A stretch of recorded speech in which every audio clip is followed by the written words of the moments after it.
Hey everyone, this is Paul. Some of you know me from the TCWEP meetings. I work with Slingshot Branding and PR. I have on the line with me Elizabeth Sherry. Hey Elizabeth. Hi, Paul, and everyone. And everyone, how's your day going today? Yeah, good. Sun's shining, so we can't complain, but boy, does it feel like fall. It does. It definitely does. It'll be interesting to see what the weather's like this coming September 11th for the event. But before we get to that, there seems like there's a lot of really fun, exciting things going on with membership with TCWEP. Can you kind of give me a lowdown of what's happening with that? Yeah, this year I guess maybe I should start with this, is that the privilege that we have when we work on TCWEP is that we can affect change based on membership feedback, and pretty immediate, which is great. So some of the feedback we've heard from people this year, some of the things that we felt as well is having a tiered structure, and that's more based on employee size. And why we decided to do that is it talks about the growth of the individual company. So if you think of a sole proprietor, and they might be even a startup, so they're in the beginning stages. Their membership that or donation to the organization they might be able to do is less. Whereas there's companies that are well established, I mean, decades of business that they've established, and those would be in the higher brackets because I'm assuming they have more employees. So that's how we structure it that way. A lot of associations are doing that, and we're following suit, and we've been hearing some great feedback. So Yeah. that's going to be one of the biggest changes on that. So the tiered system is based on employee size. So like you mentioned sole proprietor, and then it kind of each tier.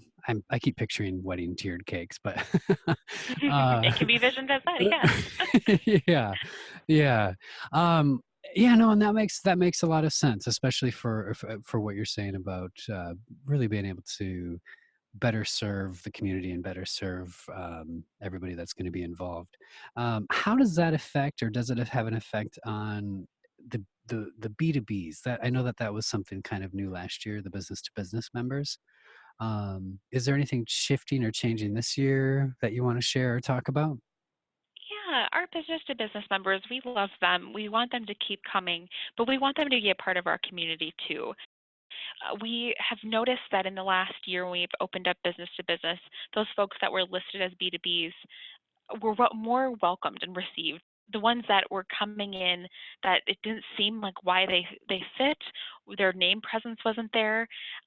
People were almost a little put off by them. They are not put off, but just a little alarmed. Like, why are you, this company, trying to come in and sell me? I'm just trying to network Right. and make referrals. What Whereas do you, business how to would business. you, sorry, I'm cutting you off, but how would you, like, how do you describe a business to business? Like, because it's slightly Yeah, different. And I yeah. wonder if sometimes there's a little bit of confusion between the two. Yeah, our motto with business to business is if more than 50% of your business comes from somebody outside a wedding or event circle. So what I'm saying is, if you have more than 50% of your business come from couples that are getting married or event planners or something of that nature, then you're going to be a wedding and event vendor. But if you're looking at the room and almost everyone in the room could be your potential client, that's when you're more of a business to business, or at least Got it. 50% of the room or more is that those are potential clients of yours. Got it. So that would be the angle we're looking at with that. And the business to business structure, it's very confusing, but really what we're trying to do is make it a win-win for everybody. We want everyone to come to the table and feel accepted and a part of this journey that we're on as members of TCWEP. Awesome. And so when you say it's slightly confusing, like, can we try to explain it to people briefly, like as Yeah. far as how that works? Yeah, so with the business to business, and I'll say this kind of delicately, but if I could go into a room of, because I work with sponsorships in my paid gig, if I can go to a room full of 100 people who deal with the sponsorship budget, and they're member companies of mine, that would be a really powerful room for me to be in. That room, I would probably walk away with more than my return on investment plus, especially if I'm working it correctly. Now, if you can Absolutely. consistently go to a room like that, that is really powerful because now that room becomes people of your friends, and they're going to be return business. So that's where I would say the confusion is that sometimes people feel like, well, no, I'm not really a business to business. It's like we want you to be seen as that because our members want to work with people who get it. And I think the biggest thing I do want to say about business to business is that we're vetting them. We're having conversations with them, hoping that they have the same belief system. We have had to turn away business to business members. Some of the ones are going to go in the room and be too sales pitchy to our members. We don't want that. We want them to feel like we're all being raised and growing our company together. So Oh, you'll I see the love business that. we list. Yeah, those are all the ones that we believe in their business model. We believe in their mission, and we've had conversations with them. So we hope that everybody feels like what we feel is that they're a part of our family. No, that's excellent. That's very excellent. And I can see, by that vetting process and everything too. I mean, you're really looking out for the general members. We are, and the business to business too. We want to make sure it's worth their time. So yeah, we're looking out for the membership first and foremost, and then business to business, of course. We want to make sure that they're spending their money wisely, and if this is not the right place to be, we want to help you find that right place. Oh, I And love find that. it easier. I love that. Not wasting anybody's time. Not wasting anybody's Yeah. time. Is there anything else that you want to say about that before we dive forward into talking about the upcoming event in September? Sure. I guess the only other thing I would say about membership is that we are stronger together. The voices that we have as members of an association and any association you're a part of, the world, the community is better for it. Our event industry is strong. I want to say that it's recession proof, but in reality, it's not. But how we can get Hmm. through those times is when we're together. Everyone will still spend money on their events, but not everybody will spend money like they would have. They wouldn't have necessarily upgraded or had something that was outside their specific vision of their event. So it's not recession proof, but we can make it a community and get through it all together when we are a part of organizations like this. No, absolutely. And I mean, some of what you're saying is reminding me a little bit of kind of the roots or how the group got started, which was back in the At day. post recession. Yeah, Yeah, absolutely. yeah. No, so that's cool and it's exciting. Okay, so moving forward, and not to be too confusing for people, but September 11th, Hennepin Theater Trust, 900 Hennepin Avenue, Minneapolis, Minnesota, 55403. That's the address. Um, Mhm. there's something super exciting that's happening on this date because there's not just the one main event at 11 a.m. There's something new called the Collab Lab. Mhm. Yeah, yeah. This is another part of being able to listen to our membership and hear what they want. And what we are hearing is more events, which we can do in small doses, but strategic doses. And then we could also do education, is what we've been hearing. So a long time ago, the vision of the group was this relationship building, and it's been ever since. So this lab is going to take it to the next level. So one collab lab might have education to it. Hmm. Another collab lab might be really deep dive round tables. So for those that like those table discussions that we spend 10, 15 minutes on an event, this could be a half an hour long deep dive into a really sensitive topic that you can't share with anybody else besides maybe your quote unquote competition or peers, so you can learn some best practices. So you're going to see the two versions of the collab lab. One of them is going to be education. So that's what we wanted to start off with.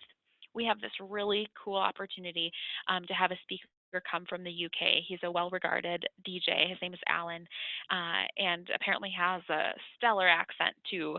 So he's going to come in, do a little presentation for us. If full disclosure, I don't know what it's going to be, but I'm excited, and I can't wait. I'm excited Uh, too. Yeah, just from what you're saying, you kind of almost sold me on he has that UK accent. So, yeah, who doesn't like a good accent? yeah. Uh, but It's a great way to kick it off. So we wanted to take advantage of this opportunity. It's happening a little sooner than we wanted, or we're planning. I shouldn't say wanted, but planned. But this opportunity came, and we had to take it. And this is a referral from Bill Herman, which we really appreciate. Again, another member. So we're listening to our members. Yeah, yeah. No, and that's awesome. That's something I really appreciate from my perspective of TCWP is your guys' willingness to kind of turn on a dime Yeah. and make things happen and take opportunities as they come. So, We're um, always willing to try something, and sometimes they don't work, or sometimes they evolve into something that's amazing. I think, and I guess this is a deeper dive, but the table discussions once upon a time evolved from me walking through Home Depot and seeing paint swatches. And I looked at the paint swatches and I said, wouldn't it be an interesting challenge to have everybody at a table come up with a wedding? And I gave them the craziest wedding colors and other little things to throw a curveball in their way. So we did that what? at Apple Valley Grand Stay. That was the first time I had them open a brown paper bag full of random things. And then they had a story of the couple, and they had to say what they would do for the wedding. And we realized the energy that came out of that community discussion at a table was so powerful that we just added the layers on top of it. So again, sometimes we'll try things that don't work. You haven't seen me bring back paint swatches in a while, but it evolved to something that elevates the events to the next level. No, that's really interesting. No, if I was sitting at the table and was opening a bag of paint swatches, I would have probably been like, "What is going What are we on?" doing? Yeah. Oh, and I didn't make it easy for folks. I put marigold with, eggplant, and yes, it looked like Vikings, but you had to twist it into what it was. Go So, Vikings! Yay. yeah, cool. Skull. No, that is fantastic, and it has grown. I mean, I myself have at the table at the main event meetings and stuff when there's the table topic, everybody dives in and they love it. So, yeah, this is it's very exciting. It's very very exciting. Question for you: I know that the Hennepin Theater Trust is right downtown. Um, what should people be thinking about as far as like, do you know where they should park and what other thing details like that should they know about? Absolutely. Any time when you go downtown, always plan for an extra 15 minutes. This is parking, this is traffic, maybe even an extra half an hour sometimes. But we still have to go to these venues. It's important for us to go not just in the cities, but or greater Minnesota or 25 minutes outside the metro, but to try them all because you're not going to have a client that is always going to be in the same region. So we go to downtown, and when we go to downtown, I just recommend doing a little research first. We do have three ramps that we're going to recommend.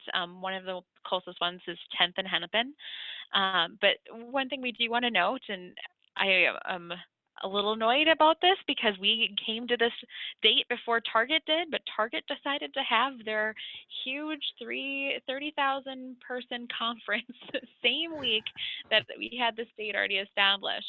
So, but at the same time, a lot of people are already downtown. They're already staying at hotels. So the hotels are going to be busy, but just prepare for that. I don't know what traffic's going to be like, but when I worked in Minneapolis, you couldn't even really recognize that it was the Target week. So just be Yeah, prepared. yeah. No, I think that's great. I think that's great. And you said that you're going to be recommending a few different lots and things like that. I'm assuming people can find all this information online a little bit. Yes, Yeah. absolutely. TCWEP.com. Sweet, sweet. And I have a question for you. I know that you work closely with volunteer opportunities for these events. Is there any space left yet for September? And if yes, what are the opportunities available? Yeah, I mean, this is a rare thing to say, but I still have registration and greeters available to be a volunteer. That's one of the first ones that go. I've been so focused on working with the caterers, some dessert providers, some other fun pieces for the event that, yeah, this was something that I haven't really solicited yet. Usually come to me.